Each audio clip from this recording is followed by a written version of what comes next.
and welcome back to Primitive Organic Garden. I'm going to try to keep this garden update fairly short, as I have been thinking about using some of my own music recently as the background music to the videos, and I don't have any songs picked out longer than about 4 or 5 minutes.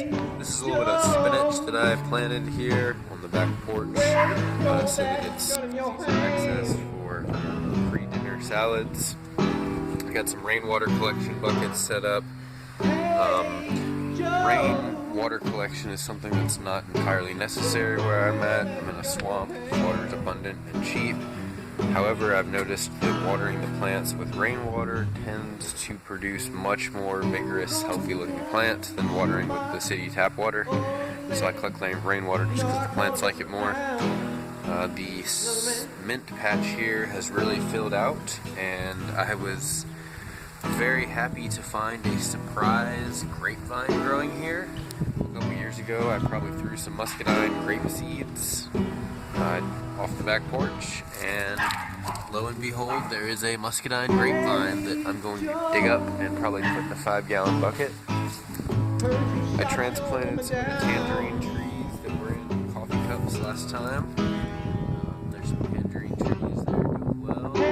Also got some Malabar spinach there, not a true spinach, but a great drought-tolerant spinach substitute.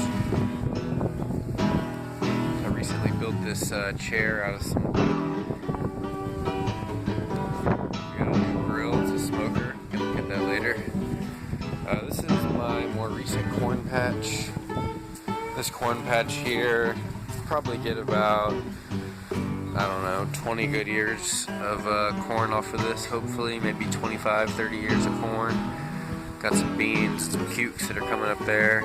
Recently top dressed this with some chicken manure and some compost. I also got some plants in the shade here in buckets. Got a nice collard green plant here and a Brussels sprout plant next to it.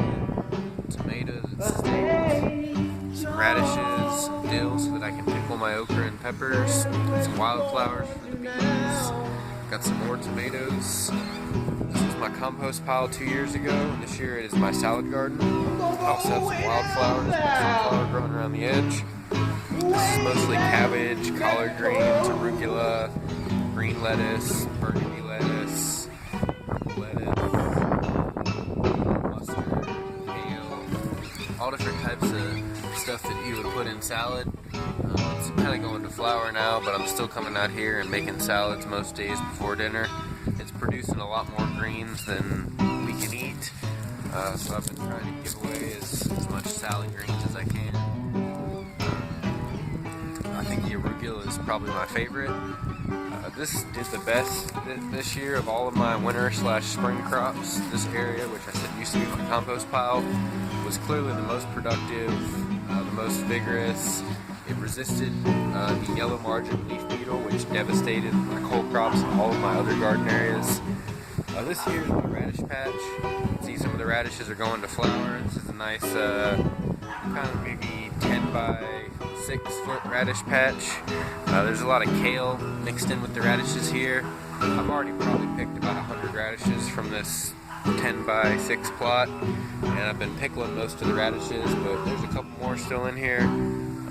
I'm interested to just let the plants flower and see if they self-sow, and maybe I'll have some radishes in the fall. Looks like there's a dwarf sunflower plant blooming. I love a big sunflower. It's a nice dwarf bloom there. Some mammoth rushes. I planted a mixture of sunflowers in one of these 5-gallon buckets yesterday. This is my horticulture plot. I had planted a lot of crops that kind of you have to be patient with, like Swiss chard and okra and things like that, but even accounting for that, this is still not doing nearly as well as it should be. I think what's happening is that there's a lot of nitrogen locked up in the fact that there's anaerobic decomposition of a lot of the wood underneath there. So perhaps that's part of the challenge with humiculture for the first year or two until the bed is well established. A lot of the nitrogen is locked up. So I had to top dress this with some hen manure and compost yesterday. I actually found a really cool piece of fish or some organism in the compost. That's a good sign. I've been picking peas for a while. I got peas in 3 different spots. I got peas here and then peas on 2 sides of the shed. I've been picking more peas than I know what to do with. Probably picked about 10 or 12 pounds of peas this year. I found that I might be allergic to the peas in their raw state. I love peas out of the can. You know, I can eat can after can of peas, but apparently these raw sugar snaps, as delicious as they are, I seem to get sneezing and itchy throat, watery eyes every time I eat them. But I keep them because people like them, chickens like them. They're good for the soil, so they do atmospheric nitrogen to plant bioavailable nitrogen in the soil. I got some more corn over here. We looked at the one corn patch over here. There's some more corn coming up. This used to be my mustard bed. 2 months ago, the last video update I made, this whole bed was pretty much Mizuna greens. All of my cole crops were devastated by the Yellow Margined Leaf Beetle. That's a beetle from South America that has no natural predators, parasites, or parasitoids here to control it. It's normally controlled on conventional farms through the use of broad-spectrum insecticides that are used to control other insects. It's not considered a major pest, but for me this year, it was definitely a major pest. I exhibited a clear preference for the Mizuna greens, a kind of delicate selection, Japanese selection of mustard. Of all the different mustard green varieties I've grown, the Mizuna was probably one of the most tender, but also one of the weakest type of plants, and very bland in flavor. I would much prefer a more vigorous, Georgia Southern mustard, or anyway, even the purple mustard, the Japanese purple red giant mustard, that was also devastated by the Yellow Margined Leaf Beetle. After they plowed through all the mustard, they started getting on some of the collard greens. They put a lot of damage in a lot of the radishes. Fortunately, the daikon radishes tolerate that type of insect damage, and the tubers are not damaged, but it was a mess. I've never seen so many of these beetles. It was actually not the adult stage of the beetle, it was some larval stage. I originally thought it was a slug or something eating holes in all the leaves of the plants. After extensive research, I found that it was the Yellow Margined Leaf Beetle. It appears that outbreak is coming to a conclusion. It was really bad from the first week of March through about, I don't know, a week or so ago. I can still find a few individuals here. If we look on this radish plant here that's probably going into flower now, I'm sure we can find a larvae of the Yellow Margined Leaf Beetle. Here's an adult right here. Here's an adult Yellow Margined Leaf Beetle on this leaf. You can probably see that there. That's the adult stage. The adults don't appear to do nearly as much damage. Shit, did you stop recording? The adults don't seem to do nearly as much damage as the larval stage. Here's a good example of the larval stage right here. Those tend to be much more, that's the larval stage. They tend to be much more serious crop pests than the adult stage. That's kind of interesting. I think I'm running out of battery. Also, I'm far over time. This was a tomato plant that volunteered. We looked at that about 50 days ago, and it was just a tiny little thing. It's gigantic now. Blueberries flowering, took some cuttings from that recently. We already kind of looked at some of the plants in the buckets in the shade, and that little corn patch over there. Saw this second corn patch here in what used to be the Mizuna, but after the outbreak of the Yellow Margined Leaf Beetle, I had to just chop and drop all the Mizuna. Just let it compost in situ, and then planted corn and cucumbers on top of it. This patch of corn here is doing pretty well. This is mostly sweet corn with a couple of popping corn plants thrown in. I've been top dressing all of this with chicken manure. Some of these scallop squash plants are finally taking hold. The beets here were a complete failure this year. I planted these beets sometime back in January or early February, and the beets have just done nothing. They're just surrounded by weeds. The rest of this area, not impressed with much. The daikon radishes did pretty good here.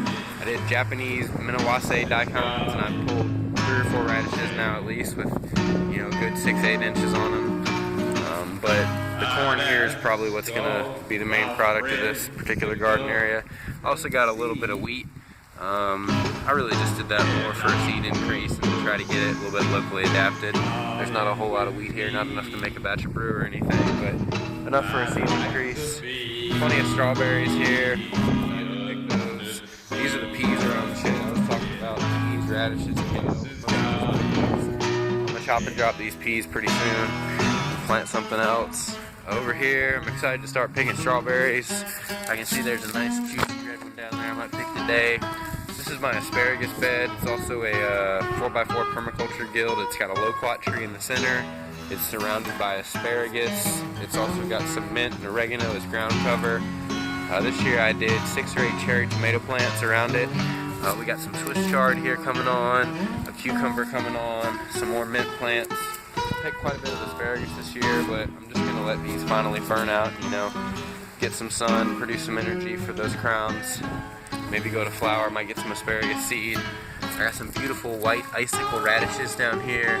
Also some of the hailstone radish. It's probably my favorite variety of the radish there. The white hailstones are just gorgeous and delicious, very crisp, very juicy. I got all my tomatoes and peppers here in 5-gallon buckets. I filled those mainly just with compost. I know you're not supposed to go straight compost because it lacks, you know, the mineral content, some of the benefits and texture of organic matter, but I went pretty much straight compost on all these 5-gallon buckets because it's cheap. I can get it from the recycling center for 25 cents for a 5-gallon bucket. Here I got 2 peppers and 2 big cherry tomato plants in that bucket. I mixed some of the compost with a little bit of hemp manure, tiny bit of hot soil on top, but it's all pure compost. Got some strawberry and oregano, 2 more cherry tomatoes and a green bean. Got a white bush scallop squash coming on, a potato leaf variety of tomato there. That's going to be a large black from Tula. This year I'm growing red cherries as well as 2 different sandwich slicers, the black from Tula, a Russian selection, as well as the Brandywine. Here I got another cherry tomato, 2 more green bean plants coming on. I put cherry tomatoes in all the cinder blocks around the beds. That's that big volunteer cherry right there. Another tomato and a pepper. A couple more tangerine trees. 2 more cherry tomatoes. Another cherry tomato and basil. I got some blue potatoes. Another pepper plant, squash. This is one of the Brandywines. You can see it's a potato leaf variety of tomato. 2 green beans there. Another green bean, cherry tomato, green bean, cherry tomato. Got some lemon basil. Got some Malabar spinach. Another potato leaf variety, probably a Brandywine or a black from Tula there, and green bean. So it's going to be a great garden season this year. I'm excited about all the different plants in the buckets. I got 2 more varieties of Malabar spinach, green and red, as well as some lemon basil there. Gonna have some squashes coming up there. The goal is to just kind of pull food out of the garden and put it right on this brand new smoker here. I'm way over time for my video. I'll probably have to attach 2 songs now to take up all this time. I'm surprised my phone ain't died yet or telling me I'm out of space. But I hope you enjoyed the garden tour today, and there's a lot going on. But you know, this is just a small backyard, and we can produce an abundance of food, and you probably have more space and more time and more money to invest in organic fertilizers, so you can do it. You can convert your lawn to food and stop, you know, worrying about watering grass, fertilizing grass, mowing grass. Grass doesn't get you anything. We'll probably check back the organic garden in another 14 to 30 days or so.